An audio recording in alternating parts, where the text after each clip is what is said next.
ہر قسم کی حمد و ثنا، تمام تعریفات، تحمیدات، تمجیدات اللہ جل شانہ کی ذات کے لیے خاص ہیں۔ بے شمار بے حد و حساب درود و سلام امام الاولین والآخرین، سید الانبیاء، امام القبلتین، رسول ثقلین، جناب محمد الرسول اللہ صلی اللہ علیہ وسلم کی ذات اقدس و اطہر کے لیے۔ حضرات ذی وقار رسول اللہ صلی اللہ علیہ وسلم کی بعثت، اس کا آغاز، اس کی سابقہ تاریخ، اس کے حوالے سے پچھلا خطبہ جمعۃ المبارک آپ کے سامنے رکھا گیا تھا کہ رسول اللہ صلی اللہ علیہ وسلم کی نبوت کا فیصلہ کب ہوا اور کیسے اللہ نے پہلی کتابوں میں آپ کی صفات کا تذکرہ فرمایا اور کیسے ان صفات کو لوگوں نے یاد کیا، یاد رکھا، آپ کا انتظار کیا، آپ کے دنیا میں آنے سے پہلے، نبی مبعوث ہونے سے پہلے کیا گراؤنڈ زمین پہ اللہ رب العالمین نے بنائی اور تیار کی۔ اس کے بعد سیرت کا سلسلہ ہم آگے کی طرف چلاتے ہیں کہ پیارے پیغمبر علیہ الصلوۃ والسلام پہ نبوت کا آغاز ہوا اور اس کا آغاز خوابوں سے ہوا۔ آپ رات کو خواب دیکھتے، صبح آپ کی آنکھوں کے سامنے وہ خواب زندہ تعبیر ہو جاتا۔ پھر رسول اللہ صلی اللہ علیہ وسلم کو خلوت پسند ہو گئی، آپ گھر سے دور زادرہ لے جا کے غار حرا میں کئی راتیں اللہ کی عبادت کرتے اور اس کائنات کے نظام میں غور و فکر کرتے کہ یہ آسمان و زمین کی تخلیق، اتنا بڑا کائنات کا نظام اور سسٹم، یہ بلا وجہ نہیں ہے، باطل نہیں ہے، بلا مقصد نہیں ہے، فضول نہیں ہو سکتا۔ اس کو بنانے والا ہم سے کچھ چاہتا ہوگا۔ تو یہ غور و فکر کرنا اللہ کی تخلیق میں، یہ بھی عبادت ہے۔ یہ ساری چیزیں بندے کو اللہ تک پہنچنے میں مدد کرتی ہیں۔ وہاں پہ پہلی وحی کا نزول ہوا، رسول اللہ صلی اللہ علیہ وسلم پہ جبریل امین ان کے پاس تشریف لائے، آپ علیہ الصلوۃ والسلام کی خدمت میں عرض کرنے کی انہوں نے اقرأ کہ آپ پڑھیے۔ آپ نے فرمایا میں پڑھا ہوا نہیں۔ انہوں نے پھر دوبارہ کہا اور آپ کو سینے سے لگا کر دبایا۔ رسول اللہ صلی اللہ علیہ وسلم فرماتے ہیں کہ ان کے دبانے سے مجھے مشقت ہوئی، زور سے دبایا ہوں۔ 3 دفعہ یہ کام کرنے کے بعد آپ وہی جواب دیتے میں پڑھا ہوا نہیں ہوں، کہ پتہ نہیں ہے مجھے کیا پڑھانا چاہتا ہے۔ وگرنہ کوئی ان پڑھ بندہ جو لکھ پڑھ نہ سکتا ہو، زبانی دہرانے سے تو وہ دہرا ہی سکتا ہے۔ آپ نے اس لیے نہیں دہرایا کہ پتہ نہیں یہ پڑھائے گا کیا، کہے گا کیا۔ چوتھی مرتبہ جبریل امین نے کہا اقرأ بسم ربک الذی خلق،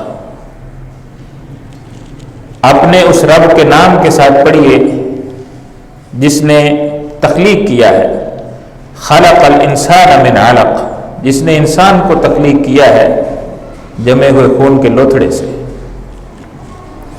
اقرأ وربک الاکرم، آپ پڑھیے تیرا رب سب سے زیادہ عزت والا ہے۔ آپ علیہ الصلوۃ والسلام گھر میں تشریف لائے، کائنات کا سب سے بہادر انسان وہ رسول اللہ صلی اللہ علیہ وسلم ہے۔ آپ گھبرا گئے کہ یہ کیا کیفیت تھی، یہ کیا ملاقات تھی، یہ کیا معاملہ تھا۔ قدر والی رات کو آپ علیہ الصلوۃ والسلام پہ قرآن مجید کی پہلی وحی نازل ہوئی، سورۃ علق کی پہلی 5 آیات اتری۔ آپ علیہ الصلوۃ والسلام گھر میں تشریف لائے، آپ نے اپنی بیوی سے بات کی، انہوں نے آپ پہ کمبل اڑایا،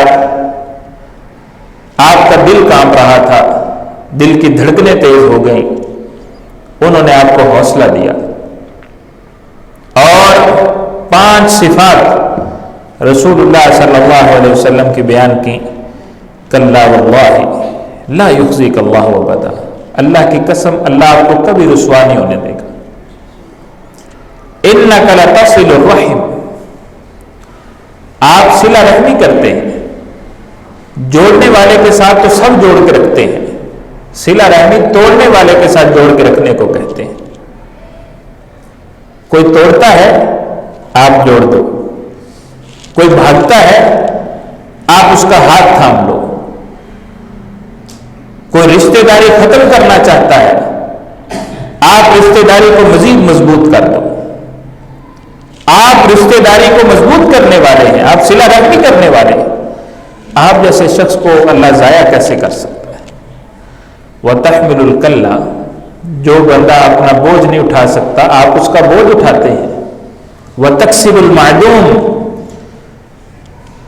کما نہیں سکتا اس کو آپ کما کے کھلاتے ہیں۔ وَتَقْرِي الضَّيْفَ، آپ مہمان نواز ہیں۔ وَتُعِينُ عَلَى نَوَائِبِ الْحَقِّ، اور حق کے معاملات میں آپ حق کے ساتھی بنتے ہیں، حق کے لیے سٹینڈ لیتے ہیں، معاون بنتے ہیں۔ آپ کو اللہ کیسے ضائع کر سکتا ہے؟ ان کو ساتھ لیا، آپ نے چچا کے بیٹے ورقہ بن نوفل کے پاس لے گئیں اور کہنے لگی کہ ان کی بات سنیں، یہ کیا کہہ رہے ہیں؟ رسول اللہ صلی اللہ علیہ وسلم نے غار حرا میں پیش آنے والی وہ پہلی وحی کی کیفیت وہ بیان کی، اور ورقہ بن نوفل کہنے لگے کہ یہ تو وہی شخصیت ہے، یہ تو وہی ہے جو حضرت موسیٰ علیہ السلام کی طرف نازل کیا گیا، یہ تو وہی فرشتہ ہے۔ کاش میں جوان ہوتا، کاش میں جوان ہوتا، جب آپ کی قوم آپ کو مکہ سے نکالتی میں آپ کی بہت زبردست مدد کرتا، میں آپ کا دست و بازو بنتا۔ پیارے پیغمبر علیہ السلام نے تعجب کیا، اب مخرجیہم، یہ مجھے نکال دیں گے، مجھے یہاں نہیں رہنے دیں گے؟ انہوں نے کہا آپ جو پیغام لے کے آئے ہیں، جو بھی یہ پیغام لایا ہے اس کے ساتھ قوم نے یہی سلوک کیا ہے۔ خیر اتنی تسلی ہو گئی کہ یہ پیغام اللہ رحمان کی طرف سے آیا ہے، کوئی شیطانی وسوسہ، وہم خیال یا کوئی اس طرح کی شر والی بات نہیں۔ وحی کا سلسلہ منقطع ہو گیا، 6 ماہ کے بعد پھر وحی آئی۔ آپ علیہ السلام نے جبریل امین کو آسمان و زمین کے درمیان فضا میں کرسی پہ، معلق کرسی پہ بیٹھے دیکھا، اور ان کی اصل شکل و صورت میں، عمومی طور پہ نبی صلی اللہ علیہ وسلم کے پاس کسی انسانی صورت میں آتے تھے، کیفیت کے انداز میں بھی آتے تھے، لوگوں کو نظر نہیں آتے، انسانی شکل و صورت میں بھی آتے، اور اکثر سیدنا دحیہ کلبی، یہ صحابی رسول ہے رضی اللہ تعالیٰ عنہ، ان کی شکل و صورت میں آتے تھے، بہت خوبصورت تھے وہ۔ تو آپ نے جبریل امین کو ان کی اصل حالت و کیفیت میں دیکھا، آپ پھر گھبرا گئے کہ وہ پہلے تو ایک انسانی شکل میں میرے پاس بندہ آیا تھا، اس نے میرے ساتھ غار میں ملاقات کی، مجھے کچھ الفاظ سکھائے اور چلا گیا، یہ کیا کیفیت ہے؟ وحی کا نزول ہوا، یا ایھا المدثر قم فانذر وربک فکبر وثیابک فطہر، اے چادر اوڑھنے والے کھڑے ہو جاؤ، فانذر، لوگوں کو ڈراؤ عذاب علیم سے، جہنم سے، غصے اور ناراضگی سے اپنی آخرت کی فکر کرنے کا کہو ان کو. وَرَبَّكَ فَكَبِّرْ، اپنے رب کی تکبیر بیان کرو، اپنے رب کی بڑائی بیان کرو. وَثِيَابَكَ فَطَهِّرْ، اپنے کپڑوں کو پاک کیجئے. یہ آپ علیہ الصلوۃ والسلام کے لیے وہ پیغام ہے کہ رسول اللہ صلی اللہ علیہ وسلم نے اپنی تبلیغ کا آغاز فرمایا. آپ کی بیوی آپ پہ ایمان لائیں، بہت عزیز دوست ابو بکر صدیق رضی اللہ تعالیٰ نے ایمان لایا، 2 بچے ایمان لائے. خیر، پھر پیارے پیغمبر علیہ الصلوۃ والسلام پہ وحی اتری کہ اپنے قریبی رشتہ داروں کو بھی سمجھائیے، ان کو بھی ڈرائیے. وَأَنذِرْ عَشِيرَتَكَ الْأَقْرَبِينَ، آپ علیہ الصلوۃ والسلام نے اپنے رشتہ دار اکٹھے کیے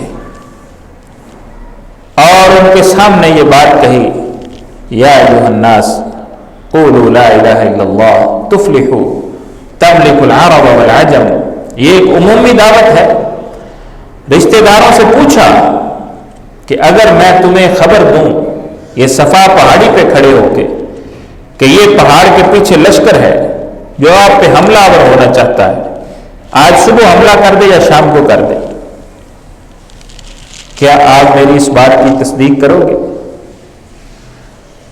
انہوں نے کہا کہ آپ پہ تو کبھی جھوٹ کا تجربہ ہوا ہی نہیں ہے، آپ تو ہمیشہ سچ بولتے ہیں، آپ نے تو کبھی جھوٹ نہیں بولا، کبھی بددیانتی نہیں کی، کبھی خیانت نہیں کی، آپ تو امانت دار ہیں، سچے ہیں، صدیق ہیں، کبھی جھوٹ نہیں بولا، تو ہم آپ کی اس بات کی تصدیق کریں گے.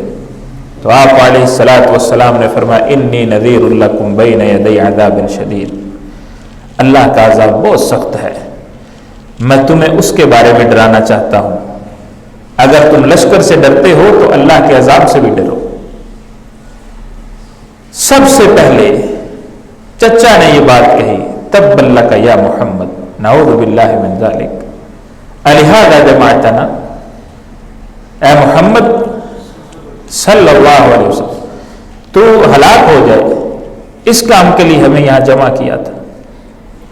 غور کریں، غور کریں، کسی کو گولی ماری ہے، کسی پہ حملہ کیا ہے، کسی کو گالی دی ہے، کیا کہا ہے؟ لا الہ الا اللہ کو پڑھنے کا کہا ہے، اللہ کو ایک معبود ماننے کا ہی تو کہا ہے. یہ کلمہ مشرک کے لیے انتہائی تکلیف دہ ہے. قرآن نے مشرک کی کیفیت بیان کی ہے کہ جب اللہ وحدہ لا شریک کا ذکر کیا جائے کہ اللہ اکیلا ہے، وحدہ لا شریک ہے، تو اس کا دل سکڑنے لگتا ہے، اس کو اللہ کے نام سے تکلیف ہونے لگتی ہے، حالانکہ وہ جانتا ہے کہ اللہ اس کا خالق ہے، اللہ اس کا مالک ہے، اللہ اس کا رازق ہے، اللہ اس کی بگڑی بنانے والا ہے، پھر بھی اس کو تکلیف ہوتی ہے. اور اگر اللہ کے ساتھ غیروں کا بھی نام لیا جائے کہ فلاں بھی دنیا بناتا ہے، فلاں بھی مشکل کشا ہے، فلاں بھی حاجت روا ہے، فلاں بھی یہ ہے، فلاں بھی، فلاں کے پاس بھی اللہ کے اختیارات ہے، فلاں کو بھی اللہ نے دے دیے، فلاں نبی کو دے دیے، فلاں ولی، تو ان کے دل خوش ہو جاتے ہیں. آپ نے ان کو کہا کہ لا الہ الا اللہ پڑھ لو، قوم کو درس دیا کہ لا الہ الا اللہ پڑھ لو، تم کامیاب ہو جاؤ گے، عرب و عجم کے مالک بنو گے. آپ کے پاس فوج تھی، کیوں جی؟ اکیلے کھڑے ہیں، فوج نہیں ہے، اور جس کلمے کی بات کی ہے اپنے بھی بیگانے ہو گئے، دوست یار چھوڑ گئے، پیچھے ہٹ گئے، کوئی معاشی طاقت نہیں تھے رسول اللہ صلی اللہ علیہ وسلم، اس دنیا میں یتیم پیدا ہوئے. آپ علیہ الصلوۃ والسلام کے پاس وہ کوئی وسائل نہیں تھے جس سے لوگ دنیا کو فتح کرتے ہیں. لوگوں کی یہ بات سمجھ نہیں آئی کہ لا الہ الا اللہ پڑھنے سے کوئی عرب و عجم کا مالک کیسے بنے گا. یہ وعدے اللہ کے ہیں، یہ کسی انسان کے کیے ہوئے وعدے نہیں ہیں. اور کچھ لوگوں نے اس کلمے کو سمجھ لیا، باپ مشرک ہے تو اس کو چھوڑ کے اسلام کی طرف آ گئے، بیٹا مشرک ہے تو بیٹے کو چھوڑ کے اسلام کی طرف آ گئے، بیوی مشرک ہے تو اس کو چھوڑ کے اسلام کی طرف آ گئے، رشتہ داریاں ساری پیچھے کر دی، اسلام کو مقدم کیا، لا الہ الا اللہ پڑھا، اس کے تقاضوں کو سمجھا. پھر درباروں کے آگے جھکنے والے کبھی کسی کے آگے جھکے نہیں سوائے اللہ کے. پھر درختوں اور پتھروں کو پوجنے والے کبھی غیر اللہ کے آگے جھکے نہیں ہیں. پھر جنہوں نے لا الہ الا اللہ پڑھا انہوں نے اس کا حق ادا کیا. رسول اللہ صلی اللہ علیہ وسلم کی بات سے کبھی انہوں نے آگے گزرنے کی کوشش نہیں کی. یہ کلمہ پڑھو، اللہ کو وحدہ لا شریک مانو. مشرکین نے کہا یہ کیسے ہو سکتا ہے کہ معبود صرف ایک ہو، ہم کیسے مان لیں؟ کلمہ پڑھنے سے عرب و عجم کے مالک کیسے بنیں گے؟ اور دنیا کی ہسٹری گواہ ہے کہ جتنی ترقی رسول اللہ صلی اللہ علیہ وسلم کو ماننے والوں نے کی ہے، اتنی سپیڈ سے دنیا میں کسی انسان نے ترقی نہیں کی. آپ کے اس کلمہ کہنے کے بعد رسول اللہ صلی اللہ علیہ وسلم 13 سال کے بعد مکہ سے مدینہ تشریف لائے ہجرت کر کے. یہاں پہ آ کے آپ نے ریاست کی بنیاد رکھی. یہاں پہ آ کے جہاد کے احکام نازل ہوئے، جہاد کیا مسلمانوں نے، جان اور مال ہتھیلیوں پہ لے کے نکلے اللہ کی راہ میں، قربانیاں دی اور مشکلیں سہی، پریشانیوں سے گزرے، ہلا کے رکھ دیے گئے، توڑ کے رکھ دیے گئے، رشتہ داریاں چھوٹ گئیں، کاروبار چھوٹ گئے، زمینیں جائیدادیں چھوٹ گئیں، کسی چیز کی پرواہ نہیں کی. 10 سال آپ مدینہ میں رہے، اللہ کو پیارے ہو گئے. جناب ابوبکر صدیق رضی اللہ تعالیٰ عنہ خلیفہ بنے. 2 سال کا ان کا عرصہ ہے. حضرت عمر فاروق رضی اللہ تعالیٰ عنہ خلیفہ بنے. تقریباً 10 سال یا کچھ مہینے زیادہ کا عرصہ ہے. آپ کے اس کلمہ پر کہنے سے، نبوت کا اعلان کرنے سے، حضرت عمر رضی اللہ تعالیٰ عنہ کی وفات کا دور یہ تقریباً 35 سال کا دور ہے. اور ان 35 سالوں میں اسلامی حکومت 24 لاکھ مربع میل پہ پھیل چکی تھی. 24 لاکھ مربع میل پہ. کہاں اکیلا شخص صفا کی پہاڑی پہ کھڑے ہو کے کہتا ہے لا الہ الا اللہ تفلحو، لوگوں تم لا الہ الا اللہ پڑھو تم کامیاب ہو جاؤ گے، عرب و عجم کے مالک بنو گے. روم بہت بڑی سپر پاور تھی، فارس بہت بڑی سپر پاور تھی. یہ دونوں سپر پاوریں، پرشین امپائر بھی اور رومن امپائر بھی، یہ مسلمانوں کے قبضے اور تسلط میں تھی. عرب و عجم کے مالک بنے، حتیٰ کہ حضرت عمر رضی اللہ تعالیٰ عنہ نے پورے جزیرہ عرب سے غیر مسلموں کو نکال کے باہر پھینک دیا تھا. کوئی جگہ نہیں تھی غیر مسلموں کے لیے اس علاقے میں.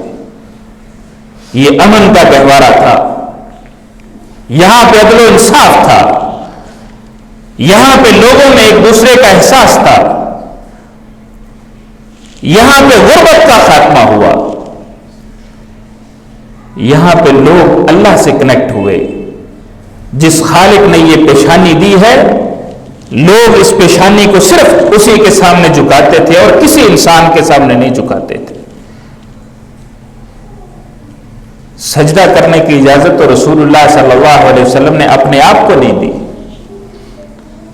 کسی اور کو، کسی اور قبر والے کو، کسی اور قبر پہ سجدہ جائز کیسے ہو سکتا ہے؟ یہ شریعت محمدی ہے، یہ اسلام کا آخری پیغام ہے. اس میں سجدہ عبادت تو بڑی دور کی بات ہے، سجدہ تعظیمی کی بھی کسی کے لیے اجازت نہیں ہے سوائے اللہ کے۔ آپ علیہ الصلوۃ والسلام کی سیرت کا آغاز ہوا، صحابہ نے آپ کے پھر دن رات محفوظ کر لیے، آپ کا سونا جاگنا محفوظ کیا، آپ کا اٹھنا بیٹھنا محفوظ کیا، آپ کا رونا اور ہنسنا محفوظ کیا، آپ کے شب و روز، حضر اور سفر، ہر چیز ڈیٹیل میں ایک ایک صحابہ اکرام رضوان اللہ علیہ مجمعین نے ہم تک پہنچائی ہے، اور رسول اللہ صلی اللہ علیہ وسلم کے عظیم ترین ہونے میں کوئی شک شبہ نہیں ہے۔ اس کے باوجود کیا وجہ ہے کہ ہم رسول اللہ صلی اللہ علیہ وسلم کی سیرت کو اپناتے نہیں؟ وہ کل میں نے ایک ادیب کی بات پڑھی، اس نے کہا ہم جس طرح کے مسلمان ہیں، اپنی مسلمانی کو ثابت کرنے کے لیے ختنے کے علاوہ ہمارے پاس کوئی دلیل نہیں ہے،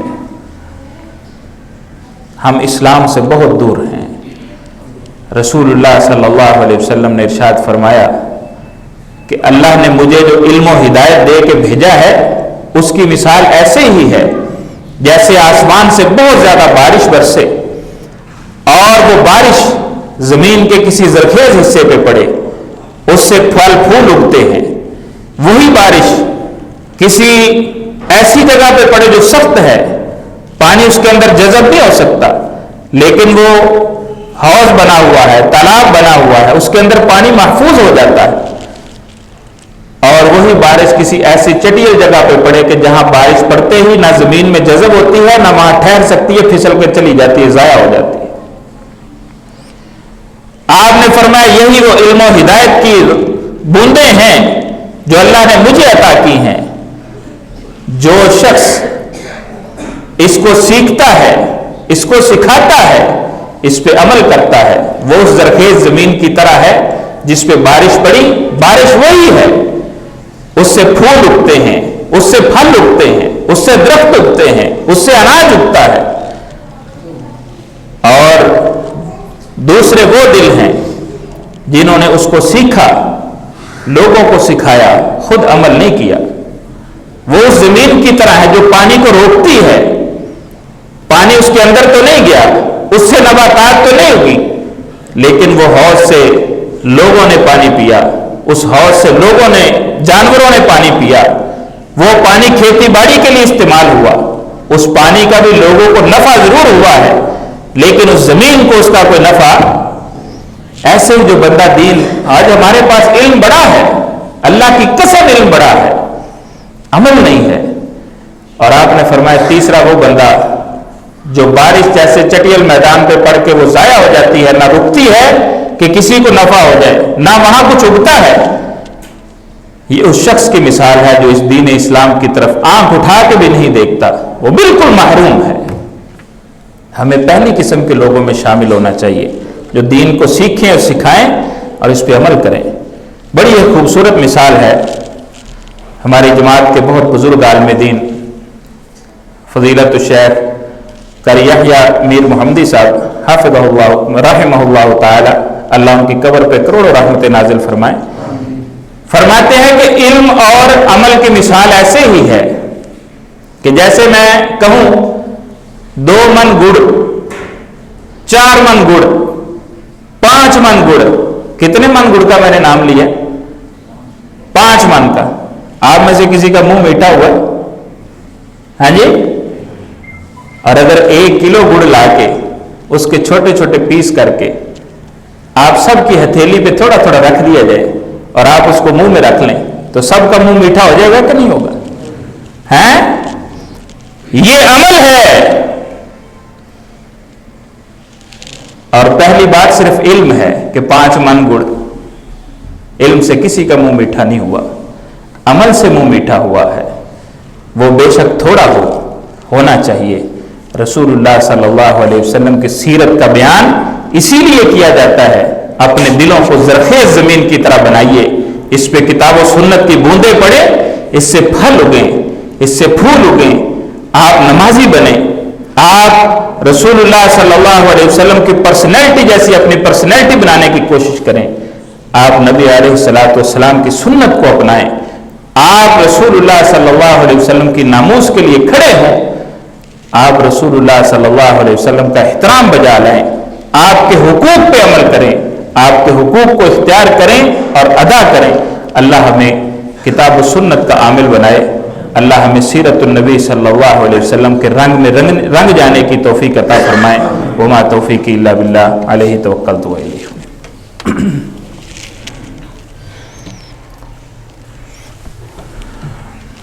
ان الحمد للہ نحمده ونستعینه ونستغفره ونعوذ باللہ من شرور انفسنا وسیئات اعمالنا من يهده الله فلا مضل له ومن يضلل فلا هادي له اشهد ان لا اله الا الله وحده لا شريك له واشهد ان محمدا عبده ورسوله۔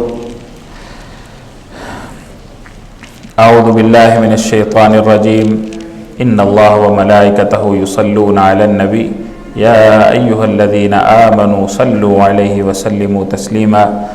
اللہم صل علی محمد وعلی آل محمد کما صلیت علی ابراہیم وعلی آل ابراہیم انک حمید مجید۔ اللہم بارک علی محمد وعلی آل محمد کما بارکت علی ابراہیم وعلی آل ابراہیم انک حمید مجید۔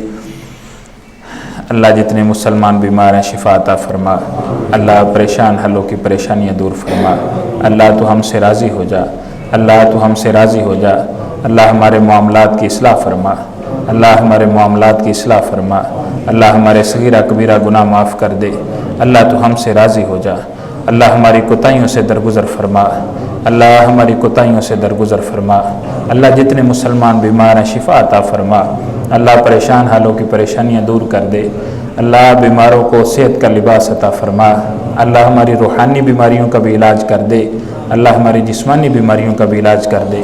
اللہ جتنے مسلمان مرد و عورت اس دنیا سے رخصت ہو گئے، اللہ تیری پناہ میں آ گئے، تیری رحمت کے سائے میں آ گئے، اللہ ان پر اپنی رحمت کو نچھاور کر دے، اللہ ان کے گناہ معاف فرما، اللہ ان کے درجات بلند فرما، اللہ ان کی قبروں کو جنت کا باغیچہ بنا، اللہ اسلامی ملکوں کی سرحدوں کی حفاظت فرما، اللہ ملک پاکستان کی سرحدوں کی حفاظت فرما، اللہ مجاہدین کی مدد فرما، اللہ تیرے دین کی سربلندی کے لیے لڑنے والوں کی مدد فرما، اللہ شہیدوں کی شہادتوں کو قبول فرما، اللہ غازیوں کو اجر عطا فرما، اللہ ہماری دنیا بھی بہتر کر دے، اللہ ہماری آخرت بھی بہتر کر دے، اللہ ہمیں عذاب جہنم سے بھی حفاظت میں رکھنا، اللہ عذاب جہنم سے بھی ہم تیری پناہ چاہتے ہیں، اللہ تو ہمیں محفوظ فرما، اللہ ہم تجھ سے جنت مانگتے ہیں، ہمیں جنت عطا فرما۔ بارک اللہ لی ولکم فی القرآن المجید ونفعنی وإیاکم بما فیہ من الآیات والذکر الحمید۔ اقول قولی ھذا واستغفر اللہ لی ولکم ولسائر المسلمین من کل ذنب واستغفروہ انہ هو الغفور الرحیم۔